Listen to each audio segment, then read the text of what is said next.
Light is also their enemy here. Daylight brings the threat of attack drones, so it's hard to collect casualties from the front line. Dark is when they bring most wounded out, to medics hiding in the tree line. The other light flashes from enormous bombs hitting the village of Orlivka and around. A tiny place of outsized consequence. It's Ukraine's defensive line, but Russia is raging hard for a breakthrough. The flash is constant, a 7-mile slog from there to here for the wounded. С утра было много. Да.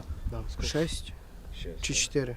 Мы двух Артём. Тяжело ли просто было? По-разному, смотря какой день. Вот сейчас сравнительно мало раненых.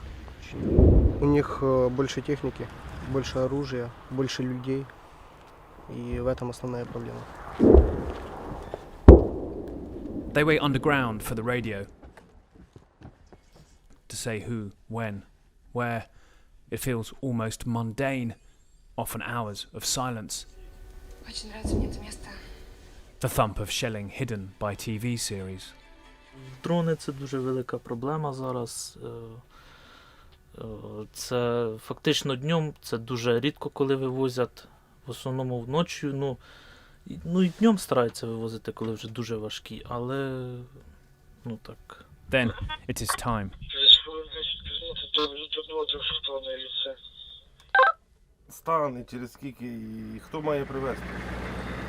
They never really know what they'll find until they get there. And they too are targets. But along this eastern front, these slick routines carry on. Minus one key thing: hope. Because of the intensity of the fighting here, this happens all night, every night. The desperate race to use dark, the cover of night, to get the wounded to hospital as fast as possible. Here comes some more.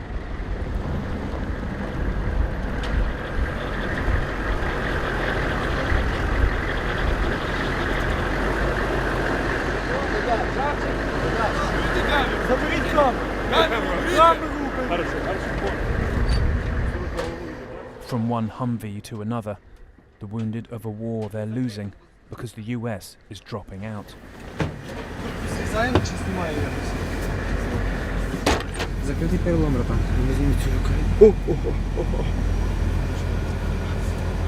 The force of a blast appears to have broken his upper arm.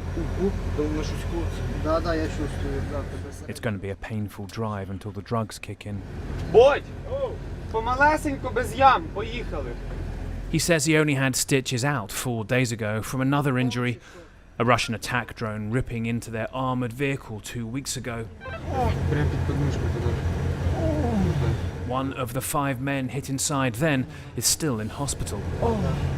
Tonight, it was also drones. Але нас чекали, ми тільки приїхали, нас чекали.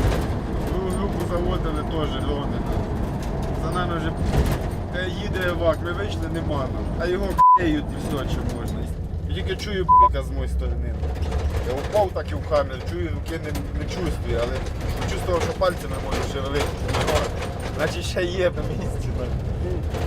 А тут, я думаю, підрівняють, правда? Так, там нічого прямо такого, що може серйозно немає. Тобі дуже пофартило, що поняв, артерії не заділи.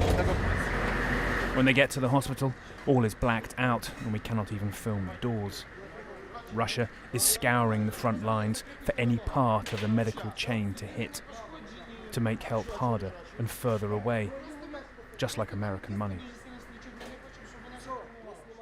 En el extranjero, Putin y Rusia están invadiendo Ucrania y generando caos en Europa y más allá. Si alguien en esta sala piensa que Putin detendrá en Ucrania, le garantizo, no lo hará.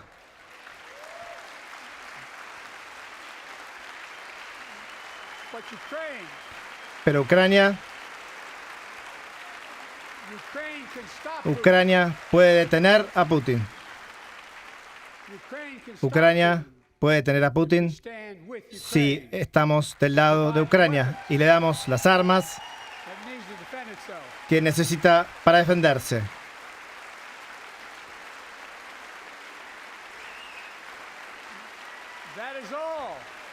Eso es todo lo que Ucrania pide.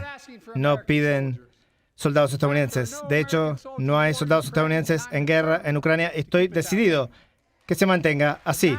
Ahora, la asistencia a Ucrania está siendo bloqueada por aquellos que quieren alejarse de nuestro lugar de liderazgo en el mundo. Hace tiempo, un presidente republicano, Ronald Reagan, dijo: señor Gorbachev, derribe este muro.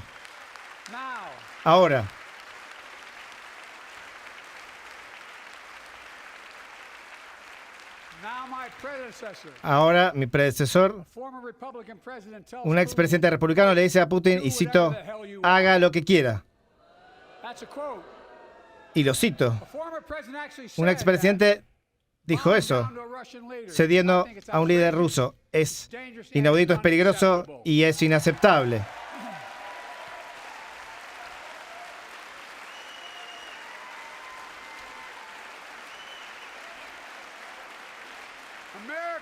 Estados Unidos es un miembro fundador de la OTAN, la alianza militar de naciones democráticas creada luego de la guerra mundial para evitar la guerra y mantener la paz. Hoy apoyamos a la OTAN más que nunca. Le damos la bienvenida a Finlandia el año pasado.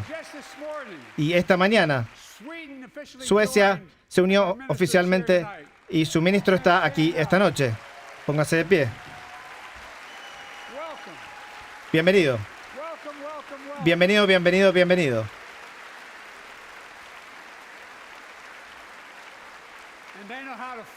Y ellos saben pelear. Señor Primer Ministro, bienvenido a la OTAN, la alianza militar más fuerte que el mundo haya visto. Se lo digo al Congreso. Debemos estar enfrentados a Putin. Envíeme una seguridad nacional bipartidaria. La historia nos está mirando. Si Estados Unidos se aleja, pondrá a Ucrania en riesgo. Europa está en riesgo. El mundo libre estará en riesgo, dándole fuerza a otros para hacer lo que quieran para hacernos daño. Mi mensaje al presidente Putin, a quien conozco hace tiempo, es simple. No nos alejaremos.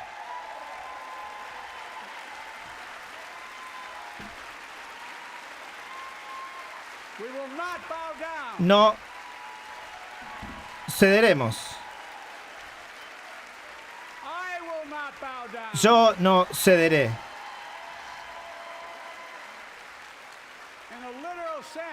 En sentido literal, la historia nos está mirando. La historia está mirando. Como la historia miró hace 3 años, el 6 de enero, cuando insurrectos irrumpieron en esta Cámara y amenazaron la democracia. Muchos de ustedes están aquí hoy.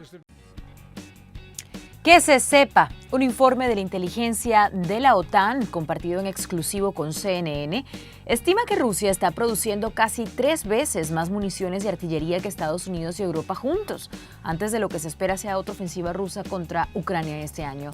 Según dijo un alto funcionario de inteligencia europeo, Rusia está produciendo aproximadamente alrededor de 3 millones de municiones al año, mientras que Estados Unidos y Europa tienen la capacidad de generar solo alrededor de 1,2 millones de municiones anualmente para enviar a Ucrania. La escasez de artillería de Ucrania ocurre quizás en el momento más peligroso para Kiev desde el inicio de la invasión rusa en febrero del 2022, y más cuando el dinero de Estados Unidos para asistir a Ucrania se ha agotado y la oposición republicana en el Congreso de Estados Unidos ha detenido efectivamente cualquier ayuda económica.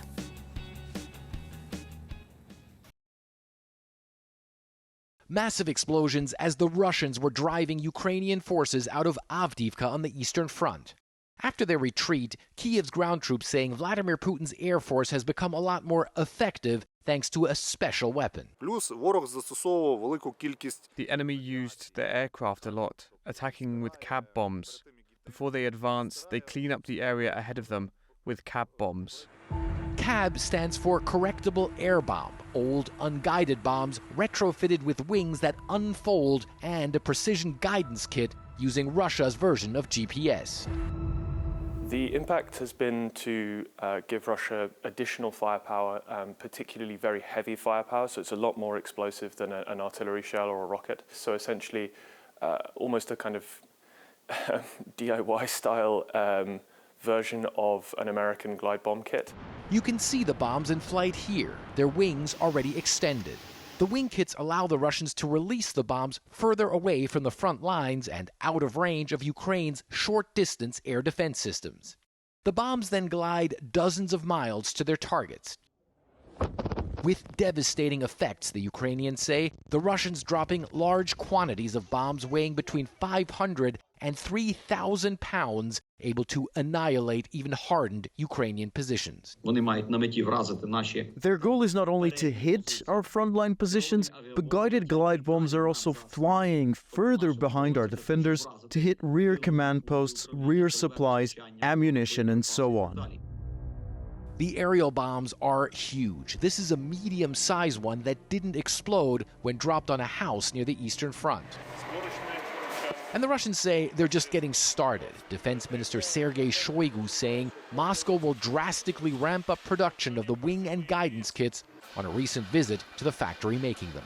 It's a form of munition that Russia has potentially in very large quantities, and it enables their fighter aircraft, which so far have been fairly ineffective in the war, to contribute really heavy firepower to the ongoing Russian push against Ukrainian lines.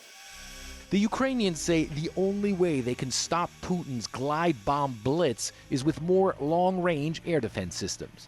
And they hope soon with US-made F-16 fighter jets that could help push Russian aircraft even further away from the front lines.